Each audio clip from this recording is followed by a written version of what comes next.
Rain fell in relentless sheets over the village, drumming against crooked rooftops and turning the narrow dirt streets into rivers of thick, chocolate-brown mud. The sky was a heavy grey, thick and suffocating, pressing down on the tiny weathered homes. From somewhere down the winding path, a small, shivering figure stumbled into view. A boy, no older than 4, his bare feet slapping against puddles as he walked. His dark hair clung to his forehead and cheeks, plastered with rain and dirt, and his tiny frame seemed almost swallowed by the oversized coat his mother had once wrapped around him before she left. Aaron's eyes were wide, round like droplets of water, reflecting the dim, stormy sky above. There was something in them, an innocence, yes, but also a strange, unspoken weight. Every villager who glimpsed him would instinctively recoil, as if seeing some danger no one could name. "Stay away!" A shrill voice pierced the rain.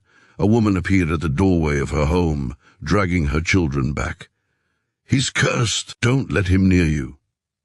Aaron froze, mud sucking at his tiny feet.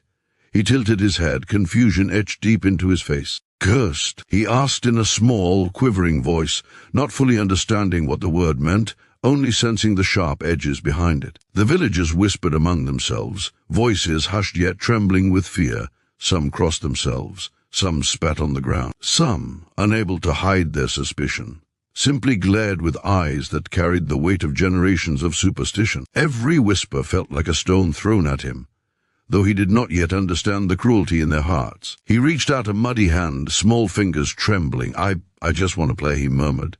But no one came forward. Even the dogs that once roamed in the mud around the village home now snarled from a distance, their eyes wary and their tails stiff. Flowers in the villagers' gardens drooped as he passed, petals turning grey beneath the relentless rain.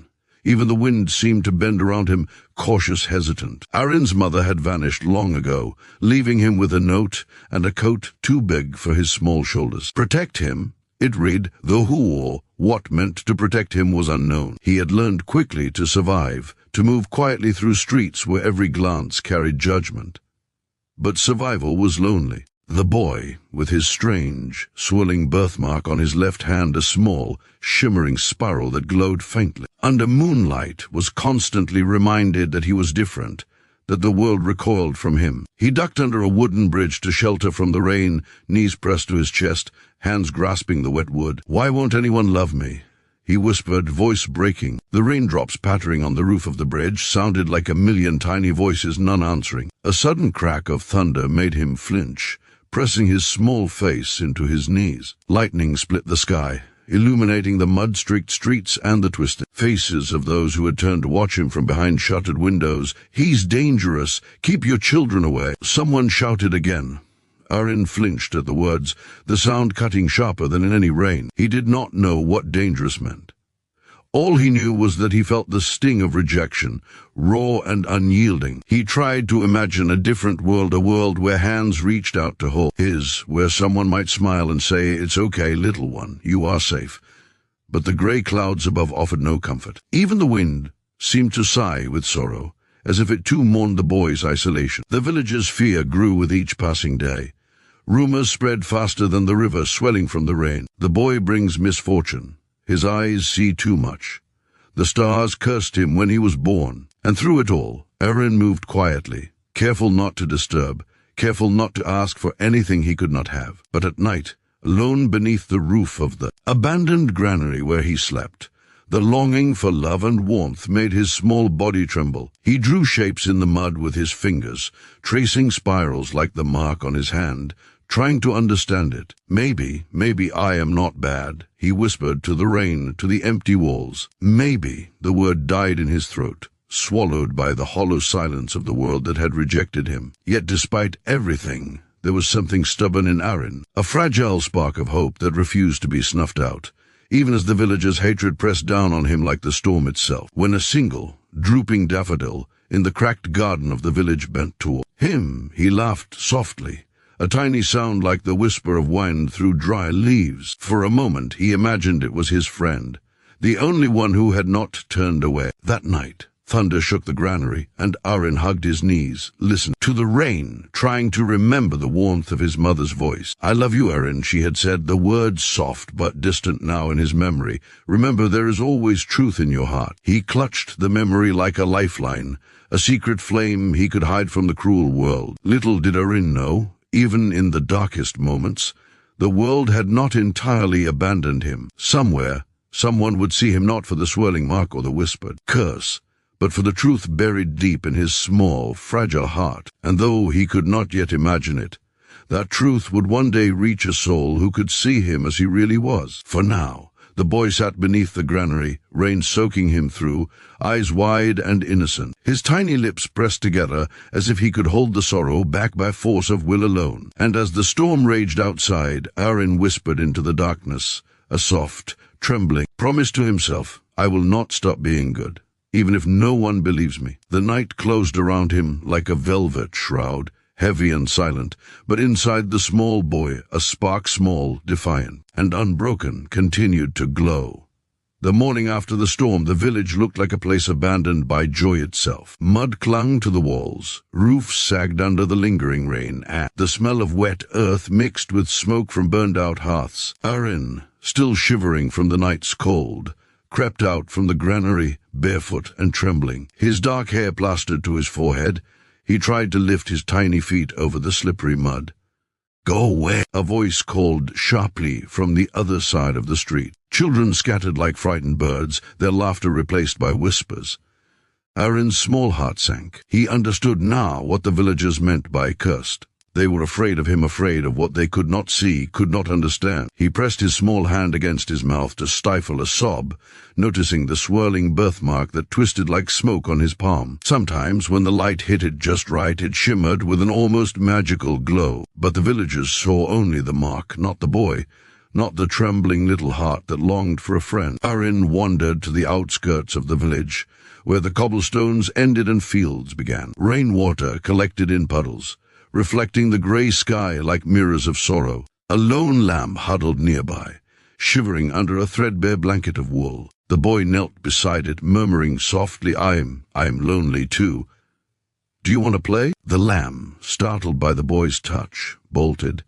Aaron's small shoulders slumped. He didn't understand why even animals fled from him. The whisper of the villagers echoed in his mind, sharp and relentless, cursed, cursed, cursed. As he walked back toward the village, he heard faint giggles behind a wall. A group of children peeked through a wooden fence, their faces bright with mischief.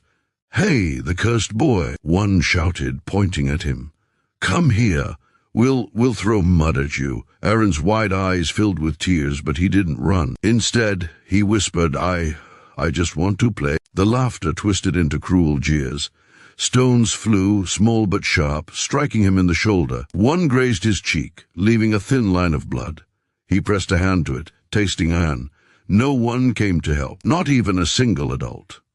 The world had become a place where a small, innocent boy was a target simply for existing. Exhausted and hurt, Aaron stumbled into an abandoned barn at the edge of the village. Dust motes floated in the golden slant of morning light that pierced through holes in the roof. He sat down, burying his face in his small hands, and let the tears flow freely. Why won't anyone love me?" he whispered, his voice raw and trembling. I'm not bad.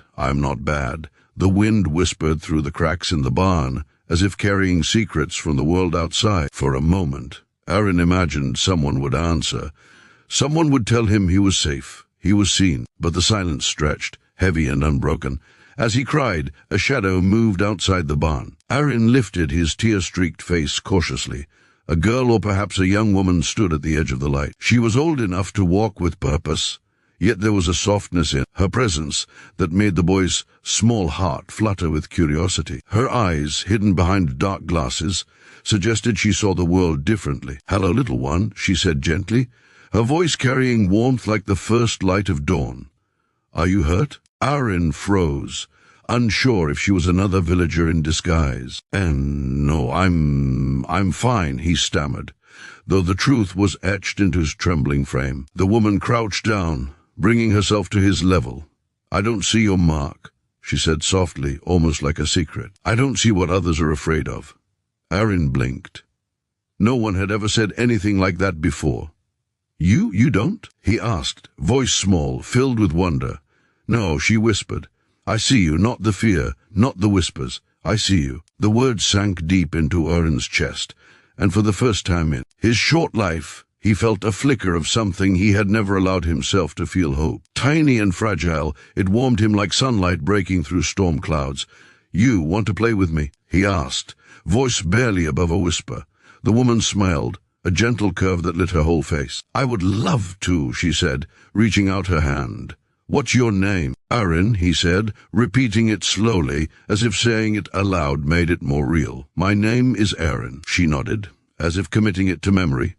"Erin, I'll remember that." They sat in the dusty barn, a small bubble of warmth in a world that had rejected him. She told him stories of places she had never seen and sounds she had never heard, and Erin laughed for the first time in days, the sound trembling but pure. Mud-streaked cheeks turned pink with joy, and for a moment the curse the villagers feared seemed to vanish entirely. Days passed, and the woman returned every morning. Erin grew to trust her presence, leaning into it like a sapling leaning toward light. She never judged him for the mark, never flinched at the strange things that sometimes happened around him: a plant wilting as he walked past, a bird startled mid-flight. Instead, she treated him as he had always longed to be treated: seen, understood, loved. Yet the village still loomed like a storm on the horizon. Whispers followed him wherever he went. Doors slammed shut when he approached. Hands reached out to shove him away. And still, Erin clung to the small hope the woman had given him. One afternoon, as the sun broke through the clouds and painted the fields gold, Erin asked her softly, "Why? Why do they hate me?" The woman's dark glasses reflected the sunlight, hiding her eyes, but her voice was steady and warm. "They don't understand you," she said. "Sometimes people fear what they cannot see. They fear what is different. But that doesn't make you bad, Erin. It makes you special." "Special?" he repeated, uncertain.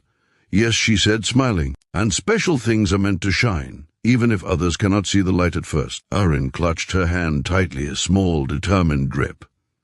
I want to shine," he whispered, voice quivering but fierce, even if they never see me." And in that moment, beneath the golden sun, and among the wet, muddy fields, Erin realized something. The world could reject him, fear him, even curse him, but he had found someone who saw his truth, and with that truth came the smallest, most fragile spark of hope he had ever known, a spark that might one day grow into something unstoppable. The storm of rejection still surrounded him, heavy and relentless, but for the first time, Erin felt the beginnings of a shield against it, not of walls or fear, but of understanding, of love that did not judge, and of the courage to believe that one day the world might see him for who he truly was. The sun rose timidly the next morning, lighting the sky in slow strokes of pale gold. Dew clung to every blade of grass, sparkling like 1,000 tiny tears. Erin sat on a fallen tree near the barn, swinging his small legs as he looked toward the path where the blind woman always appeared. His heart fluttered with anticipation, a feeling so new it almost frightened him. When he finally heard the soft crunch of footsteps, he sprang up. "You came back," he cried, voice trembling with relief. The woman smiled, folding her hands in front of her.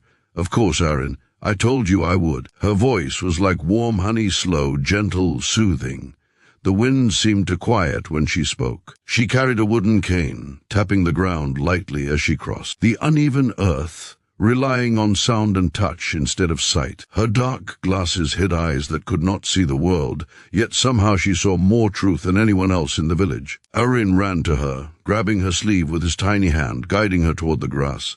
"Come, I found a place where the sun makes everything warm." She chuckled softly. "Lead the way." They sat under a large oak tree, its branches stretching above them like a shield. The sunlight filtered through the leaves, casting patches of soft gold on Erin's face. He lifted his small hand, watching the shimmering mark on his palm glow faintly in the light. The woman tilted her head. "Your birthmark feels warm," she said quietly. Erin blinked. "You felt it." She nodded. "Yes. When I held your hand yesterday, it pulsed, as if it were alive." Erin's lips parted in wonder. "The villagers think it's scary. Do you?" she asked gently. Erin shook his head hard. "No, it's part of me." "Exactly." She reached out, brushing her fingers against his cheek. Nothing that is part of you can be a curse. The words sank deep, soaking into the lonely places inside him like rain into dry earth.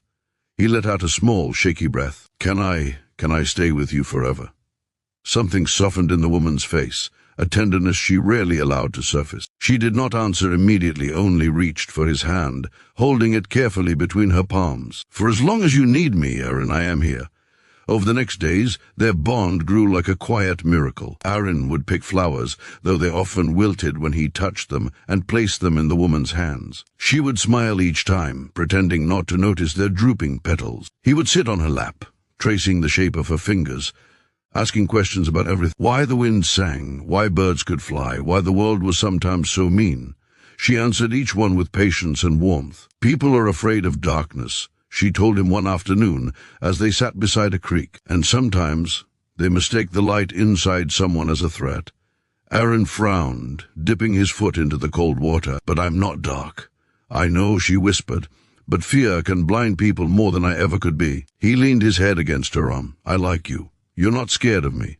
I don't see your mark, she said softly. I see your heart. Aaron didn't fully understand the meaning, but the kindness behind her words wrapped around him like a warm blanket. For the first time in his short life, someone wanted him.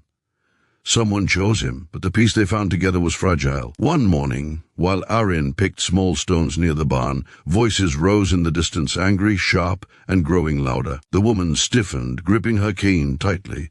Stay behind me, she whispered. A group of villagers arrived, their faces twisted with fear and disgust. One man stepped forward, pointing a trembling finger at Aaron. You've been spending time with the demon child, he spat at the woman. Do you want to bring misfortune on all of us? Aaron froze. His heart pounded wildly in his small chest. The woman stood her ground. He is just a child, she said calmly. A lonely child. He's cursed, another villager shouted. Ever since he was born, nothing in this village has gone right. Crops fail, animals die, storms appear out of nowhere. That is not proof, the woman replied steadily. It is fear talking, but fear is louder than truth. A woman pulled her daughter closer, glaring at Aaron. He made my chickens stop laying eggs for an entire week. A man waved a broken branch in the air. When he walked past my field, the ground cracked. I saw it with my own eyes. Aaron shook his head frantically. I didn't mean to. I didn't mean anything. The villagers ignored him. He's a danger, someone yelled. He should be cast out. He'll bring ruin to us all. Each word felt like a stone thrown at him, hard, heavy, unforgiving. Aaron clung to the blind woman's coat, sobbing. Please don't let them take me. She held him tightly, her voice trembling now with something she rarely let show, anger. You will not touch him. None of you. A man stepped forward, raising his arm as if to strike Aaron. But the woman moved faster, shielding the boy with her own body. You will not harm him, she said through clenched teeth. This child has done nothing but survive your cruelty. The villagers hesitated. They were not used to being challenged, especially not by someone who could not see. One man spat on the ground. If you want to protect him, then you can both leave this village. We don't want either of you here. Aaron's breath caught. Leave? Where would they go? He clung to her tighter, trembling so hard his teeth chattered. The woman lowered her head, her voice soft but unbroken. If this place cannot see the truth in him, then we will go. Aaron looked up at her, confusion and fear twisting in his small face. But I don't have anywhere else. She knelt, gathering him into her arms. You have me, she whispered, and I have you. We will find a place where your heart is not feared. Her words were a promise, fragile but powerful. As she lifted him onto her hip, clutching her cane in her other hand, Aaron rested his head on her shoulder, still shaking. The villagers watched silently as the two figures, one small and trembling, the other blind but brave, walked away from the only home he had ever known. And as the wind swept across the fields, it carried a truth the villagers were too blinded by fear to hear. A curse does not make someone dangerous, but rejection can. Aaron didn't know where the path ahead would lead, but he knew one thing for certain. For the first time in his life, he wasn't walking alone. The sky stretched far beyond the hills, a pale canvas brushed with fading sunlight. Aaron sat on the woman's shoulders as they walked along the narrow dirt path away. From the village, his small hands resting gently on her head for bounce. He had never been beyond the village borders before. Everything felt enormous, uncertain, strange. But he wasn't alone, and that made all the difference. The woman's cane tapped gently against the path, each sound steady and rhythmic like a heartbeat guiding them forward. Her name, he had learned the evening before, was Lisa. When she'd first said it, Erin whispered it back shyly, as if tasting a new kind of hope. Now, as the wind brushed through tall grass on either side of the road, Erin's tiny voice floated into the quiet. "Liza, are we far from the village?" "Far enough," she answered softly. "The voices can't reach us here." Erin exhaled shakily. He looked over her shoulder, watching the village shrink until it became only a smudge of rooftops and smoke. His small chest tightened with something complicated, not quite sadness, not quite relief. He had no memories of kindness there, only cold nights, closed doors, and the sharp sting of fearful eyes. Yet leaving still hurt, in a place too deep for him to name. He leaned down, whispering into Liza's ear, "Thank you for staying with me." Lisa reached up and squeezed his ankle gently. "You don't thank someone for loving you, Erin." The words warmed him in a way blankets never could. By the time they reached the edge of a forest, night had settled. Crickets chirped in waves, and the last light turned the sky violet. Liza carefully set Erin down on a soft patch of grass. "We will rest here tonight," she said, feeling for the shape of a fallen log where she could sit. Erin sat beside her, curling his legs against his chest. "Are there monsters in forests?" "Yes," she said. Erin's eyes widened. "But not the kind that hurt children," Lisa added with a small smile. "These monsters are shy, gentle. They just look frightening at first." The boy nodded solemnly, though his small hand sought hers, gripping tightly. Lisa intertwined their fingers. Suddenly, the birthmark on Erin's hand pulsed warm like a heartbeat beneath his skin. He looked down, startled. A faint glow shimmered through the spiral pattern, illuminating their joined hands. "Liza, it's glowing." She turned her face toward him. "Is it warm?" "Yes," he whispered. "But it doesn't hurt." She brushed her thumb lightly across the mark. "Perhaps it knows you're afraid and wants to protect you." Erin blinked. "It can do that?" "Sometimes," she said softly. "The things we fear in ourselves are the things meant to save us." Erin didn't understand completely, but the way she said it made the trembling in his chest settle. A cold wind swept through the trees. Lisa opened a small cloth she kept tied around her waist, feeling inside for bread. "Here," she said, handing him a piece. "It isn't much." Erin's stomach growled. He took a tiny bite, then stopped, and pushed it gently back toward her. "You eat too," he said. She smiled. "No, little one. You need it more than I do." Erin frowned, shaking his head stubbornly. Sharing means we're together. And just like that, Liza felt tears sting behind her blind eyes, tears she hadn't shed in years. She accepted the bread, breaking it in half. Together then, they ate quietly. The forest creaked and whispered around them, but Erin didn't feel afraid anymore. Not with Liza beside him. When the moon climbed high, he crawled closer to her, resting his head in her lap. She stroked his hair slowly, feeling the damp curls loosen under her fingers. "Liza?" Erin murmured sleepily. "Yes, Erin. Do you think there's a place where people don't run from me?" Her hand stilled. The night felt heavier. "I know there is," she whispered. "Because I found you. And if someone like me can see your heart, someone else can too." Erin's breathing slowed, steady and gentle. Within minutes he fell asleep, curled like a small bird tucked against safety. Liza didn't sleep. She stayed awake, listening to every sound, every shift of wind, protecting him. Her cane lay beside her hand, her only weapon. But she would defend him with her life if she had to, because Erin had become more than a lost boy. He had become the light she had never been able to see. Just before dawn, a rustling woke Erin. He opened his eyes to see something moving in the bushes, a faint shape, low to the ground. "Liza," he whispered urgently, shaking her shoulder. "Something's there." She gripped her cane but kept her voice calm. "Is it big or small?" "Small, I think." "Then don't be afraid," she whispered. "Let it come." The bushes parted. A tiny fox, muddy and trembling, stumbled out. Erin gasped softly. Animals usually fled from him. But this one wasn't running. Its leg was wounded, fur soaked with blood. Erin lowered himself onto his knees, reaching out a tentative hand. "It's hurt." Liza listened to the fox's faint whimpers, then nodded. "Your heart is gentle, Erin. Go slowly. The boy's small fingers brushed the fox's fur. Instead of shrinking away, the creature pressed closer, nudging his palm. A warmth spread from Aaron's chest down his arm, gathering in the birthmark. It glowed softly golden this time, not like the cold shimmer the villagers feared. And then, right before his eyes, the fox's wound began to close, slowly, magically, like time rewinding. Aaron gasped, falling backward in shock. The fox stood shakily, then bowed its head in gratitude before disappearing into the forest. Aaron turned to Liza, breath trembling. "Liza, I healed it.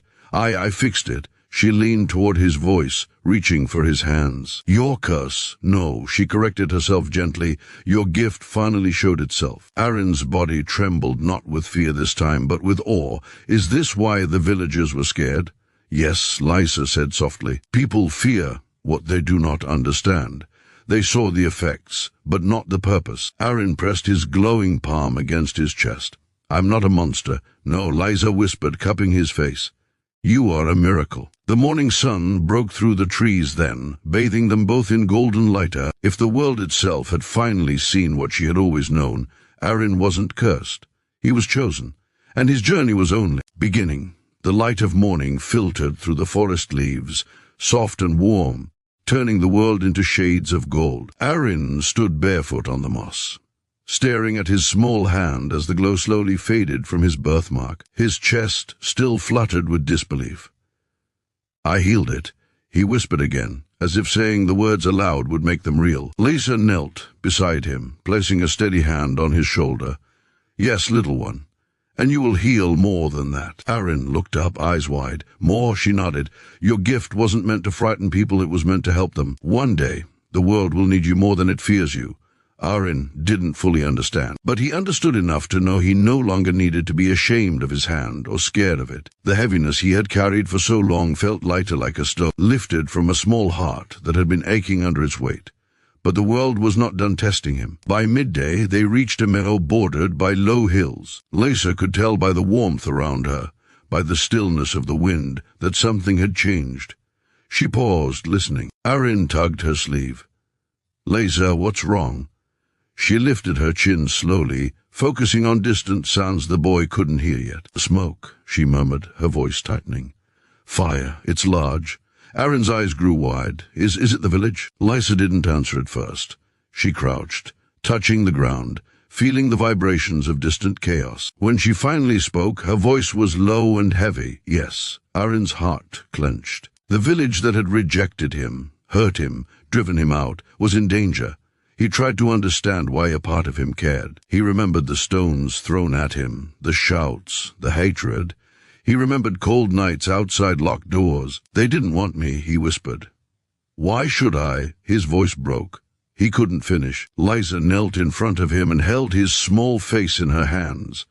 "Aaron, people who hurt you don't stop needing help when they're wrong. They're still people. And you," she stroked his cheek gently, "you were never meant to return hurt with hurt." Aaron swallowed hard. "But I'm scared." "I know," Liza whispered, "but your fear doesn't make you weak. It makes you human. And brave children decide even when they're scared." Aaron's small hand tightened around hers. He took a shaky breath. I want to help." And with that, they ran. The closer they came, the thicker the air grew, filled with smoke, screams, and the crackle of flame. The once quiet village now burned in patches, flames licking the roofs of houses. Villagers scrambled with buckets of water, coughing, shouting, calling names into the chaos. Aaron froze at the sight. His tiny body trembled from head to toe. "Liza," he whispered, choking on smoke. "I can't. They'll see me." "They won't see you," Liza said, gripping his hand. "They'll see hope." They stepped into view. A few villagers noticed, pointing with frantic fear even amid the fire. "It's him. He brought this. Keep him away." Aaron shrank, hiding behind Liza's skirt. But Liza stood taller than she had ever seemed. "This fire didn't come from him," she shouted, a voice fierce.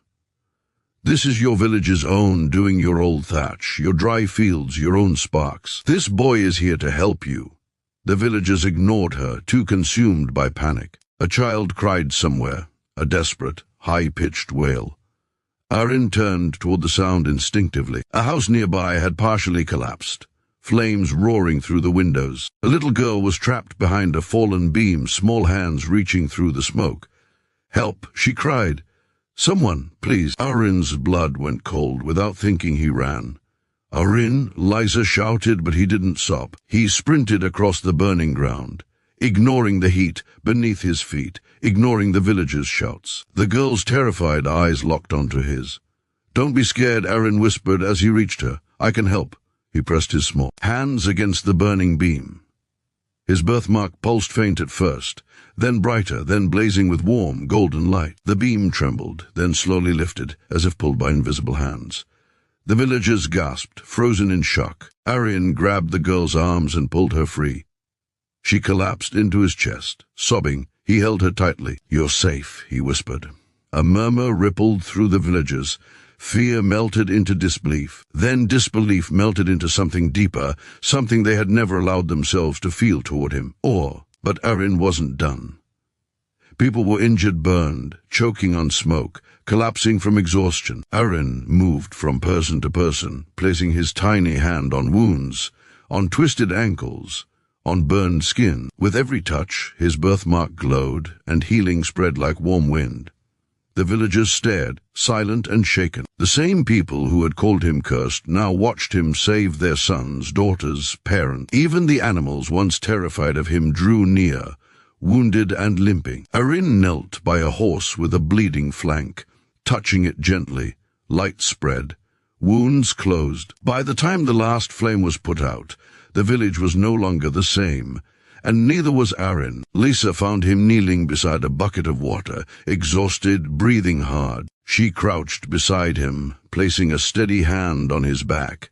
"You did more than anyone could ever have asked," she whispered. Aaron blinked up at her, eyes heavy with exhaustion. "Liza, I'm tired."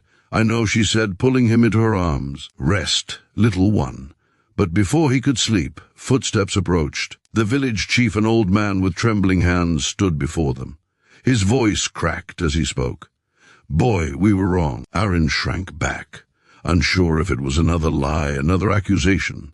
But the man knelt, lowering his head. "You saved us, all of us. You are not cursed. You are a blessing we didn't deserve."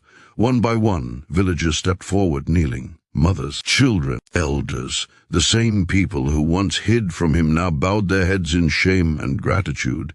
Aaron didn't understand all of it. He only knew he didn't want them to hurt anymore. He lifted his small hand in a tiny wave, voice soft.